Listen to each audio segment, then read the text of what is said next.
Okay, so this woman was on Big Bang Theory, Another and example.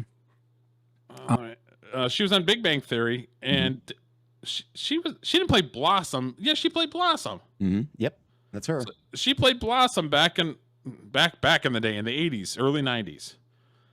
And then she was on Big Bang Theory like the last half of this seasons, probably like season 4, season 5. She played Sheldon's wife. And very smart. I think she's got a master's degree in science or something. Very smart lady. I've heard her being interviewed a couple of times. She's like a super genius. Yeah, she's super bright. Obviously, she delves on the left side of things, but I've never heard her, and I could be wrong because it could be out there and I'm just completely talking on my ass, but I've never heard her actually go insane on anything. She leans left, but I've never seen her go like off the rails or anything like that. Have you ever seen her go off the rails on shit? No, she's like, the interviews I've heard her in, one was with Howard Stern, oddly enough. She just came off as sort of a hippie, really. Like a really, really super smart hippie. Oh, okay. She was into natural childbirth, which I'm all for, and breastfeeding, which I'm also all for babies, and just kind of a hippie-ish kind of chick. I don't have a problem with that. Okay, so she has a Gregg Braden, who is a person that's a scientist, and he's talking about climate change, and we're gonna watch it. I'm going to use climate change as a geologist. I'm very passionate about this. You believe in it? Climate change is a fact. I've been talking about it since. No, I've been talking about it since 1979.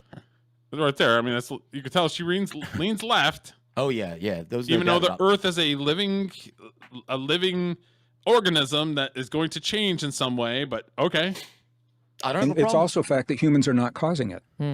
Humans are not causing it, and the real scientists know cow this. farts. It's not the cows.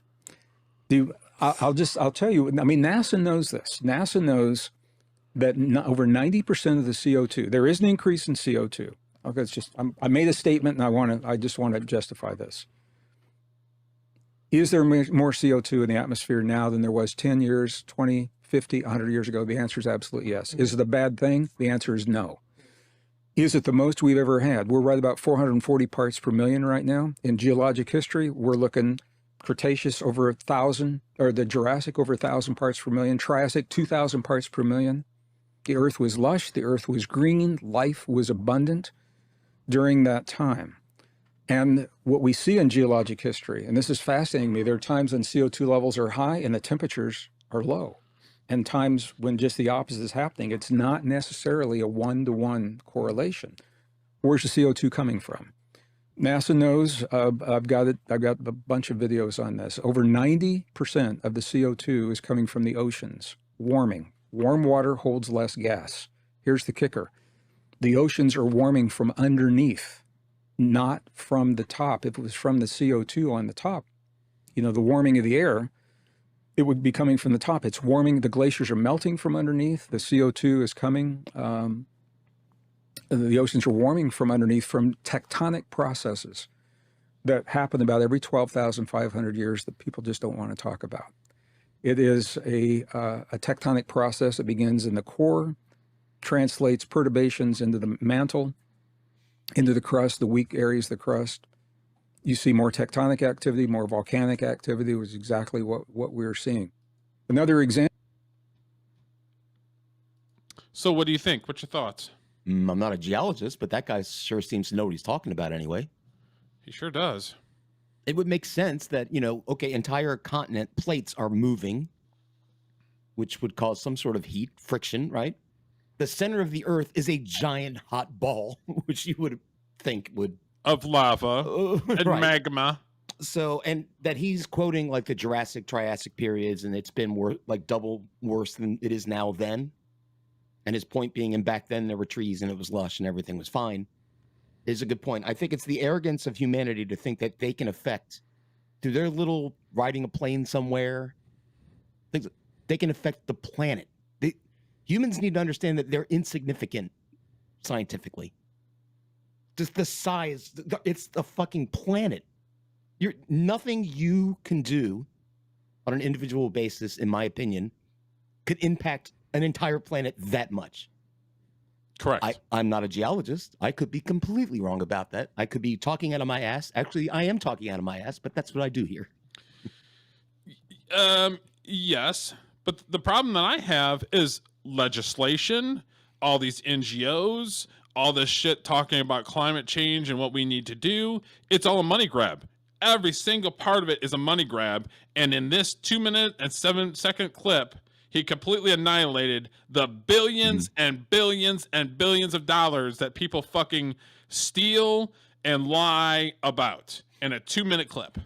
Yep. Well, 2 points there is one, I'll bet you I can find a geologist that's just as scholarly as this guy say the exact opposite, because that's a problem. Like, which scientist do I believe? I'm not a scientist. And then what do you know? The other thing is we focus all these energy projects on America and Western Europe. Like, we're the ones that are supposed to get better. Meanwhile, India gives no fucks about that shit. There's a billion people over there. Who produces most of the fucking waste. Well, right. So even if you subscribe to the idea that because people have factories that the Earth's going to flood in 10 years, then it's got to be a world problem, not a just America white person problem. True. Why do we have to foot the bill is my point. Exactly. And why do people accept that an NGO that's just trying to steal money from people is automatically right? I don't understand that. Whenever I hear the acronym, I mean, that makes sense to me. Mm-hmm. Yeah, what he said made sense. Sure. There's a thing called red tide, which affects the oceans, that kills millions of fish. I wonder why. Because the effects of what the ocean does and the shit that we don't know about 1,000 feet underground or underneath the water surface. We don't have fucking vehicles that can get that deep. Nope. Once again, I blame white women, Derek. Always seems to come back to that. And it does. It's the grifting, the fucking trying to get money for bullshit. And you're absolutely right. The planet is gonna do what the planet does. Correct. If it blows up tomorrow, there ain't a fucking thing we can do about it. Nope. Period. End of story. That's why I'm tired of the grift. That's why Elon Musk is like, we need to get off this planet just in case. We need another option here. Let's get to Mars or something. The grift gets old in this fucking trying to lobby money for projects that are insignificant. They're not going to do anything.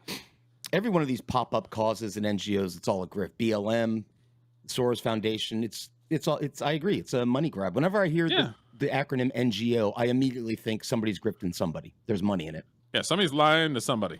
Mm-hmm. Absolutely.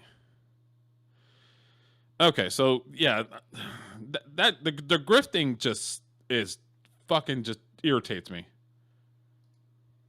Because it's just like they're blatantly lying, and then you have a scientist that's like, "Oh no, actually, it's this."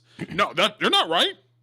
You're not right. Yeah, and then if somebody like me says anything, "Are you a scientist?" No, you disprove the fucking scientist. You literally said that this guy didn't know what the fuck he's talking about. Who's a scientist? But then Derek on fucking YouTube says something. It's like, "Are you a scientist?" Like, get out of here. Well, we comment on all sorts of things. We're not experts in really anything, to be honest, but we're just voicing our opinion. That's one thing I am an expert in, is my opinion. Yeah. So there you go. And I always, because we talk about movies and music and television, I always have the angle that it's a musician saying it, or it's an actress saying it. You know what I mean? So I always try to find something that always plays into what our channel's about. That's true. Plus, you do know lots of stuff about movies and movie making, and I do know stuff about musicianship. So I'm not an expert, but I'm at least a knowledgeable source, I would say. Knowledgeable.